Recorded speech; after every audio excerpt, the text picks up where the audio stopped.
I live in South Central Los Angeles. Now they call it South LA. They dropped the Central. It's too scary. Anyway, I drive through the hood every day. Don't get me wrong. I live in this nice little neighborhood, tucked up just above Crenshaw. Houses are pretty inexpensive, but it's nice. But you go down, it's like I'm going to church the other day. You gotta drive through our community. And our community that's too much of our population. And I'm not just driving through and like seeing smokers on the corner. No. I have to drive around the smokers that are actually in the street. Baseheads in the street. Yep. You know, you have no idea what I had to do to get my daughter into a good school. Every school in my neighborhood is failing. It's terrible. Look at their standardized tests. Kids can't read, they can't write. Teachers suck. Facilities suck. No after school programs. It's a mess.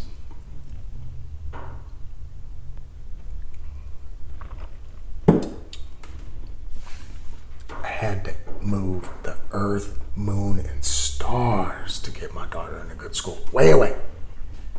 Thank goodness I work in a community that has a good school. Got a district permit.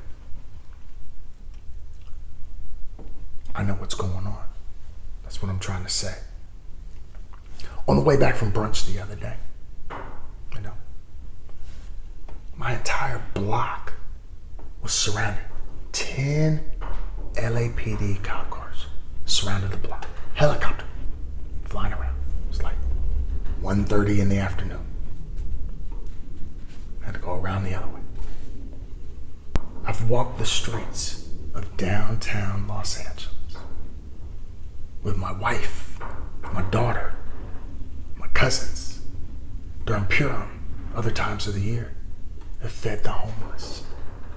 You can't tell me I don't know what is going on in our community. I see it. I live in it. I experience it. I interact. And the hood is in bad shape. And this part of the black community that I'm talking about, a part that is way too big of our population, almost half, too much of our community, they're not living the life that they should be living.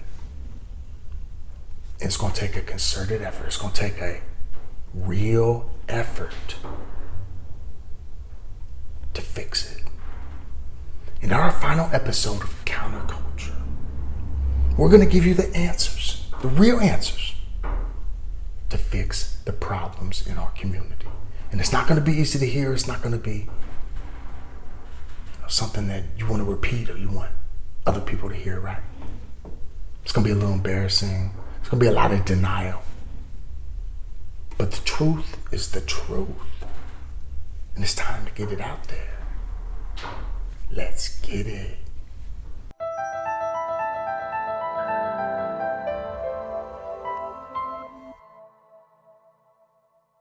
So what is the truth?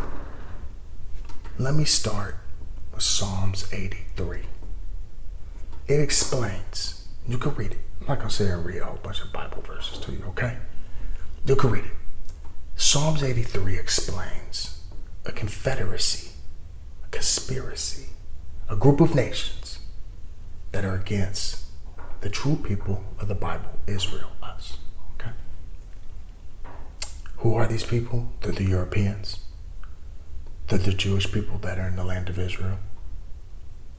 Arabs, Persians, Turks, Africans, being the Egyptians, the countries that are in the northern Horn of Africa, Muslims, like in the Sudan, Libya, Somalia, Ethiopia, northern Kenya.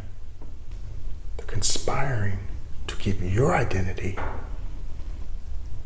hidden secret, because when the end time prophecy is fulfilled, you'll be awakened to your identity and you will fulfill your place as God's people here on earth and will rule over others.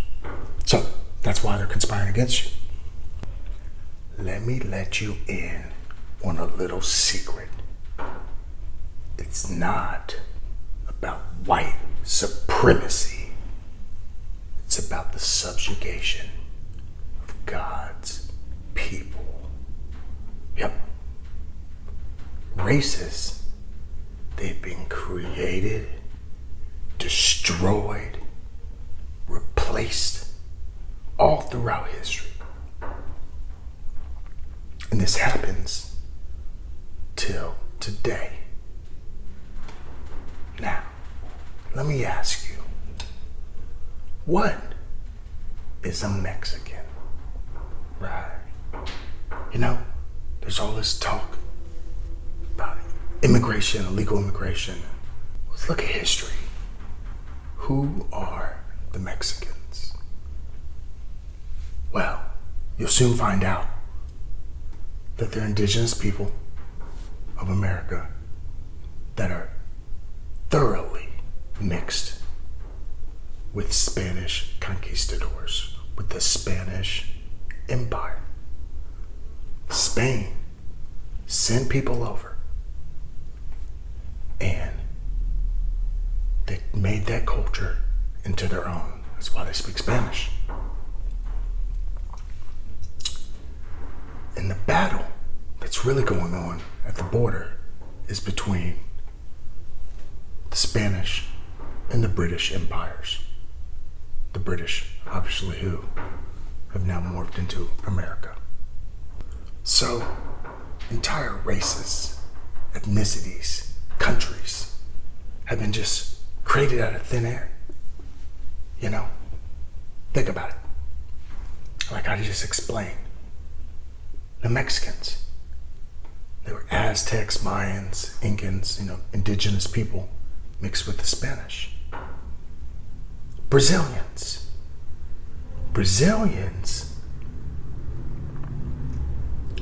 the Portuguese, they sent over thousands and thousands of fair-skinned Portuguese people to intermingle, mix, and after hundreds of years, take over and replace that culture.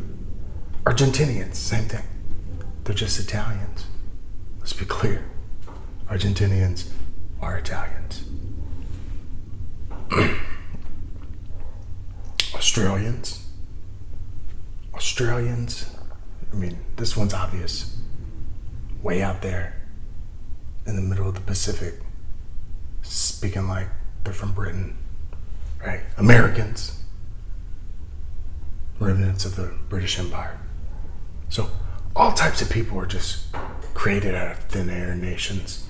And where we're at today, 2019, 2020.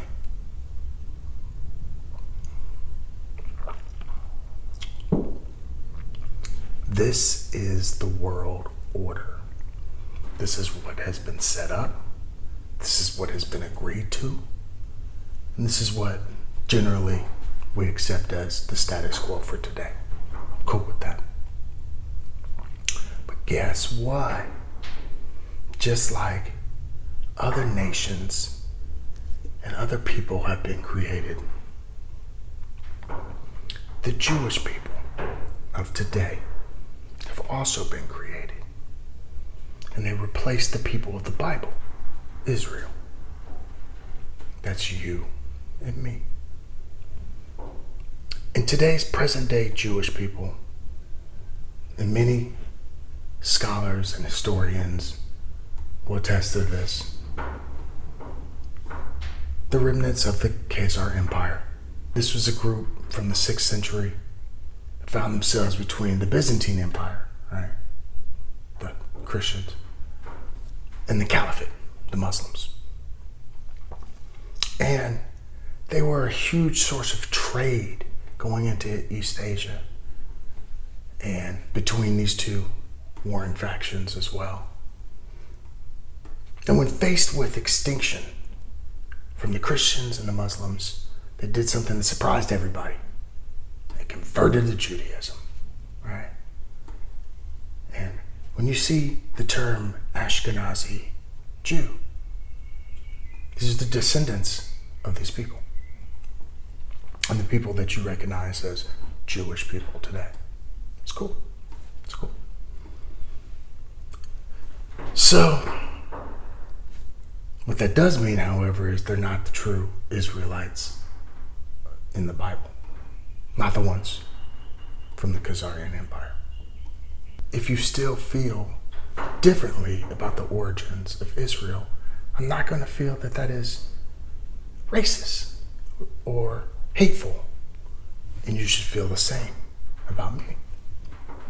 And I challenge you that if we do differ in our ideas, well, let's research it. Let's bring in some experts. Let's talk about it, right? Let's just not call each other names and say I'm hating you or you're hating me. I love you. I love everyone.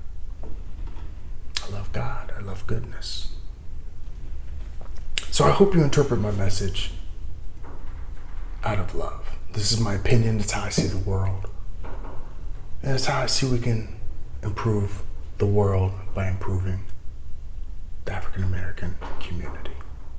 So the bottom line is our identity has been fabricated. And again, I'm going to go over the details in the breakdown, part 3. But the people of the Bible, they're black. Everything that has happened to us as African Americans has been prophesied in Deuteronomy 28. Okay? We've been enslaved, shipped across the world. Our identity has been stolen. However, the good news is in Deuteronomy 30 tells us exactly what we have to do in order to break out of this curse. And the time to break out of this curse and act is right now. You see, the book talks about a 400-year captivity. And in 1619, that was the first recorded arrival of African slaves in America. Okay? It could be disputed or whatever, but that was the one that we're talking about. So, happened in Virginia. 1619, August 20th, all right? 400 years was just a couple months ago, where that curse of 400 years of captivity has been lifted. And does that mean that all of a sudden we're going to just flourish? No. What it means is now we are able to accept the Word of God, open our minds, open our hearts, and listen. And not only listen, but obey. And fulfill our part of the covenant to be God's righteous people. And the first step in doing that is keeping the law. Because right now we don't keep the law, right? And that's an important part because it's something that we can fix on our own, right? Talk about all these other people and who they may or may not be. You know, it's not important. Here's what's important.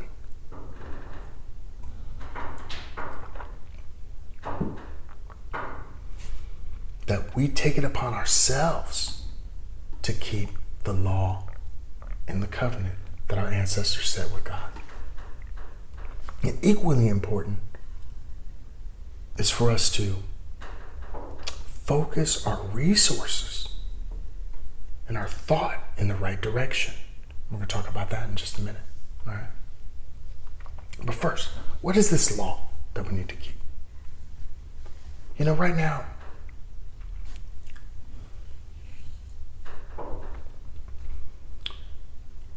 we celebrate these pagan holidays, okay? We don't celebrate holidays or holy days that are in the Bible. Maybe we should try that. That's keeping with the law. We don't adhere to the Sabbath, right? No, we go worship for 2 hours on Sunday. Not the Sabbath. The That's the first day of the week. Not the last day of the week. That's prescribed by God. And people, it's not important. No, it is important. God said, rest.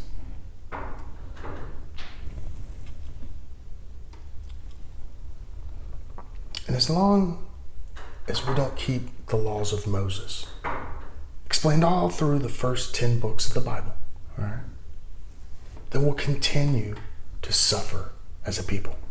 So what do? It's easy. Here's the key, people. Listen. First thing we need to do is understand that we are true kings and queens. Not as some African tribe, 30 people living in huts, cooking around a fire. No, motherfucker. You are descendants of David, of Solomon. They had entire rooms of gold. They had robes of exotic cloth dipped in purple dye and real talk. You are descendants of Jesus Christ himself. That's what they don't want you to know. We have to understand that we were, as Israel, migrated to the west, caught up in the North Atlantic slave trade. We suffered the fate that is fully explained in Deuteronomy. All the curses, because we turned our back on God and God's plan. But it was written. And now we have to understand that we're going to remain cursed until we come back in relationship with God as he requires. And that is step 1. Coming back in line with faith and obedience to God. Now you know. Let's get it.